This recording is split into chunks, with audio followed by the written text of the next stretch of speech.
มันคือนักสู้คนต่อไปข้าคือเชิญนาง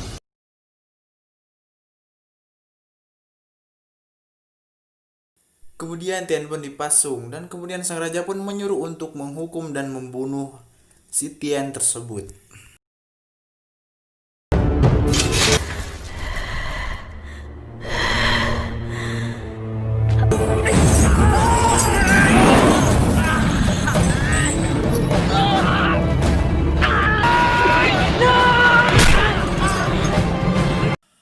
Meskipun dalam kondisi sangat memprihatinkan, namun tetap gigih mempertahankan harkat dan martabatnya dengan kehebatan jurusnya dapat mendominasikan pertarungan tersebut.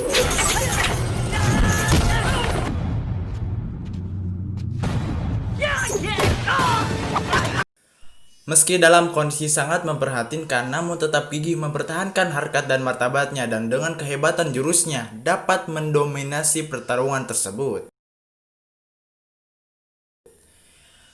Namun, karena prajurit kerajaan yang tidak ada habisnya, akhirnya Tien dengan segedap kekuatannya harus tumbang dengan tabah penuh luka dan luka.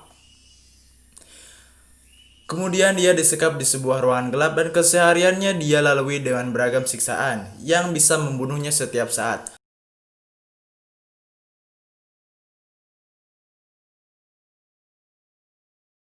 Lalu, Sin berpindah kepada biksu yang merawat Tien waktu kecil yang ternyata dia sedang beradu ilmu dengan dukun santet.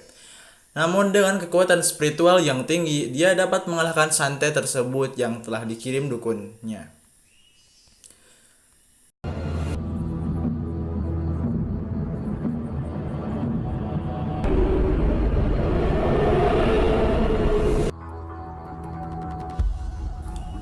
Di sisi lain, kini Raja Sena sudah mulai merasakan karma dari apa yang dulu dia perbuat. Ternyata demi mendapat tahta kerajaan dia tega meracuni ayahnya sendiri. Mengetahui hal itu, ayahnya bersumpah supaya dia menderita sampai akhir hayatnya. Kemudian Raja Sena mulai diteror dan dihantui dengan kutukan ayahnya. Namun, ternyata itu hanyalah mimpi.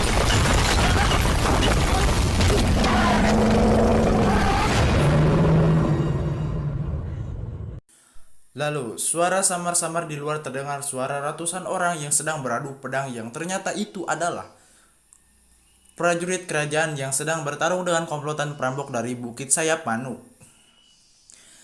Kedatangan mereka tiada lain adalah untuk menyelamatkan pemimpin mereka, yaitu adalah Tien. Akan tetapi, mereka malah dibantai habis oleh dukun kerajaan tersebut, yang Sakti Mantraguna. Setelah pertarungan yang cukup sengit itu selesai, Raja Sena pun keluar dan betapa terkejutnya dia ketika melihat sang dukun yang telah membantai habis komplotan dari Tien. Setelah itu, Raja pun langsung mengkerut si dukun tersebut segudang janji yang akan diberikan kepada dukun tersebut. Namun si dukun malah menolak mentah-mentah dan dia juga mengatakan bahwa kutukan yang selama ini Raja rasakan berasal dari orang yang sangat ingin membunuh Raja. Tiada lain adalah Tien. Sebenarnya, hal itu Raja pun langsung naik pitam dan memerintahkan algojonya untuk melaksanakan hukuman mati keesok paginya jam 7 kurang 30 detik. Keesokan paginya pelaksanaan hukuman mati pun dimulai. Ketika instruksi dari Raja telah dikumandangkan, algojo pun langsung menggayunkan pedangnya ke leher. Namun beruntung, belum juga pedang tersebut menyentuh batang leher Tien. Utusan Raja Ayutthaya datang untuk menjemput Tien dan membawanya ke istana sang raja. Sebelum ke istana, mereka membawa Tien ke puskesmas Putra Medika untuk diobati terlebih dahulu. Untuk mengobatinya, di puskesmas itu ternyata ada kekasih masa kecilnya yang sekarang sudah tumbuh menjadi perawan yang cantik, jelita, dan masih perawan. Dan ketika lagi diurut, tiba-tiba orang suruhan Raja Sena berdatangan dan membantai semua pasukan penjaga kerajaan Ayutthaya. Tidak ingin pacarnya direbut, kekasih pujaan hatinya langsung mengevakuasi Tien dan memeluknya di pojokan tempat tersebut.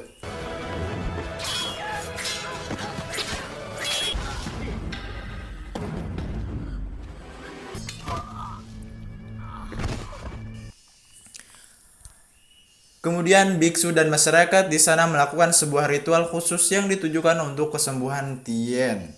Mereka membalut seluruh tubuh Tien dengan perban hingga menyerupai mumi, dan mereka juga mengumpulkan semua barang berharga milik sebuah patung Buddha sebagai persembahan kepada Tuhan untuk menebus nyawa Tien.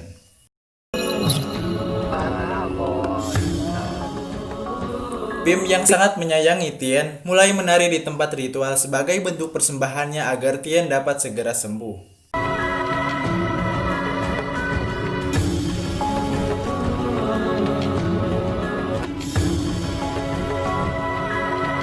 Kemudian dia terus menari dan selalu menari meskipun sudah mencapai batas kemampuannya. Hingga akhirnya waktu yang semua orang ditunggu-tunggu pun datang, yang mana Tien dapat membuka matanya dan membuat semua orang merasa gembira. Meskipun sudah bisa membuka kedua matanya, tapi hampir setengah dari badannya mengeras seperti batu, sehingga Tien sangat kesusahan untuk menggerakkan tubuhnya. Jangankan berjalan, berdiri pun sangat sungguh susah dilakukan, apalagi dengan itunya berdiri. Kemudian Pim dengan segenap kemampuannya mencoba membantu Tien untuk bisa pulih secepatnya. Namun Tien yang merasa malu pada dirinya sendiri malah mengusir Pim dan malah membuatnya menangis. Nani, nani, nani. Tao tay. Apa sih?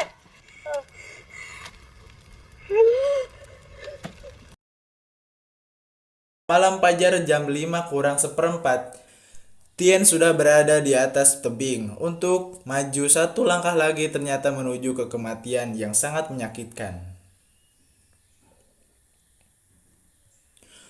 Untungnya sebelum dia melakukan keputusan yang sangat gagah tersebut, didatangi oleh orang gila bijaksana dan seorang biksu yang tidak henti-hentinya menyelamatkan hidup Tien.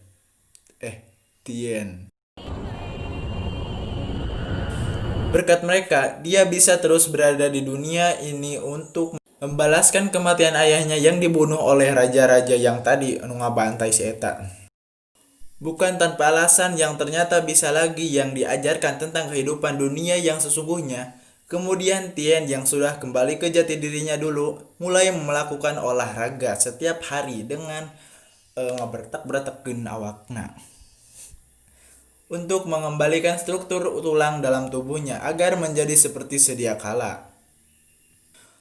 Karena pada waktu itu belum ada tukang urut yang ahli dalam bidang berbagai macam urut-urut pencet gitu. Berbagai masalah tulang seperti masalah dan sebagainya membuat ia harus berjuang sendiri dalam memproses penyembuhan dirinya. Dan setelah perjuangan yang sangat panjang, akhirnya Tien berhasil menguasai kembali tubuhnya. Dia pun mulai menari lagi kembali dan kali ini dia ditemani oleh sang pujaan hati yang sangat menyayanginya itu.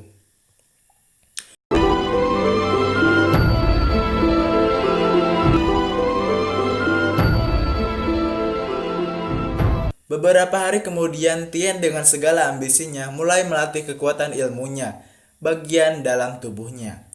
Dan setelah berhari-hari bahkan berbulan-bulan, kini dia sudah mulai memahami dan menguasai jurus tersebut. Kagabun Senjutsu.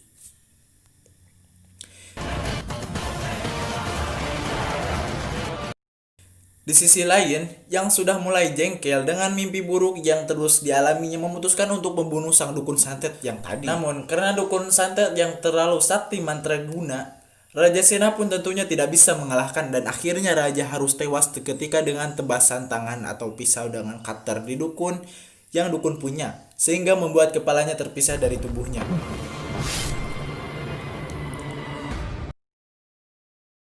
Sepeninggal Raja Sena, dukun itu pun langsung mengambil alih peran raja sebagai raja di sana.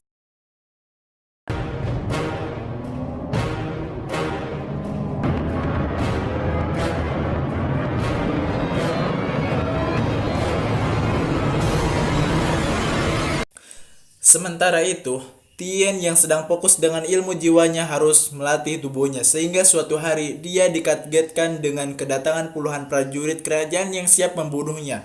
Namun, dengan santainya dia dapat mengalahkan para prajurit tersebut sendirian. Ingat, sendirian loh. Sendirian.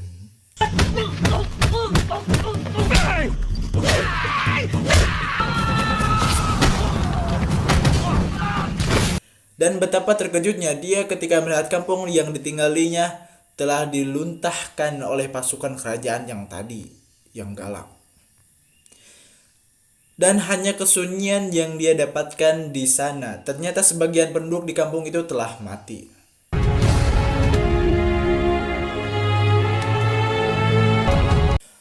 Masih dalam masa berkabung, dia makin dibuat jengkel ketika beberapa prajurit yang tersisa datang menyerangnya. Untungnya dengan bantuan jurus kabut tebal, membuat prajurit menyerangnya dibuat lemah tak berdaya.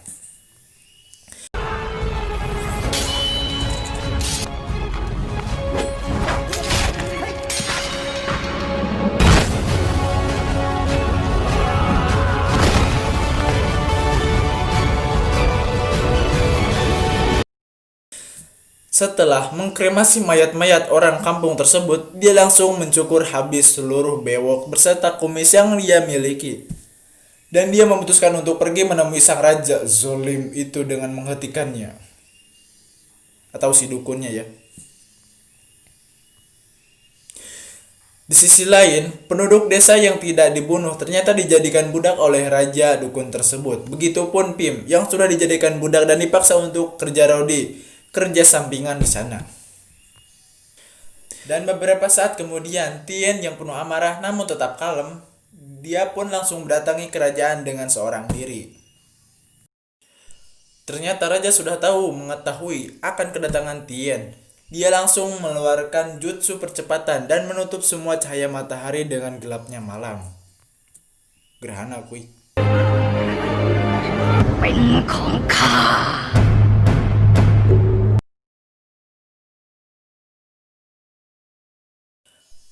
Saat itu juga, melihat kekasihnya mati, membuat seluruh amarah dalam diri Tien meledak dan dia menyerang seluruh prajurit kerajaan dengan membabi buta.